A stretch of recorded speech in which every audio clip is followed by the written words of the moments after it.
எல்லாருக்கும் வணக்கம். 5 வருஷம் ஆன தென்னை மரத்துக்கு மண்புழு உரம் எப்படி கொடுக்கறது அப்படிங்கிறத பார்க்க போகிறோம்.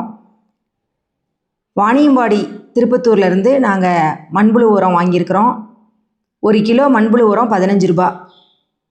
ஒரு மரத்துக்கு 20 கிலோ மண்புழு உரமும் 1 கிலோ ஆமணக்கு புண்ணாக்கு, 1 கிலோ தேங்காய் புண்ணாக்கு, 1 கிலோ கடலை புண்ணாக்கு 3ஐயும் நல்லா பவுடராக்கி இந்த மண்புழு உரத்தோடு நல்லா கலந்து ஒரு மரத்துக்கு 23 கிலோ இன்றைக்கி நாங்கள் கொடுக்குறோம்.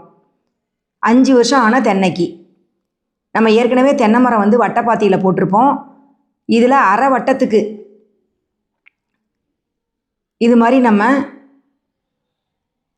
மண்ணை வெளியே எடுத்துட்டு அதில் 20 கிலோ மண்புழு உரமும் 3 கிலோ புண்ணாக்கும் கலந்ததை 23 கிலோவை இந்த மாதிரி நம்ம அரை வட்டைப்பாத்தியில் போட்டுட்டு அதுக்கு மேலே எடுத்த மண்ணை மறுபடியும் அதிலே நம்ம போட்டு மூடிடணும். மூடிட்டு ஒரு தண்ணி கொடுத்துட்டோம்னா மரம் ரொம்ப செழிப்பாக வரும்.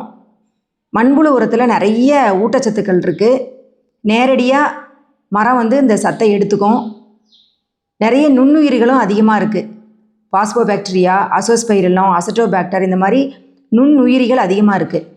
அதனால் இந்த மண்புழு உரத்தை நம்ம கொடுத்தோம் அப்படின்னா தென்னை மரத்தோட வேர்கள் நல்ல ஏரேஷன், அதாவது காற்று நல்லா ஃப்ரீயாக உள்ளே போயிட்டு வெளியே வர மாதிரி இந்த உரம் மாற்றும்.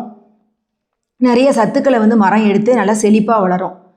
இது இயற்கை விவசாயத்தில் முக்கியமானது மண்புழு உரம். அதனால் வருஷத்துக்கு நம்ம 2 முறை இந்த மாதிரி நம்ம கொடுத்தோம் அப்படின்னா மரம் ரொம்ப சத்துள்ளதாக இருக்கும்.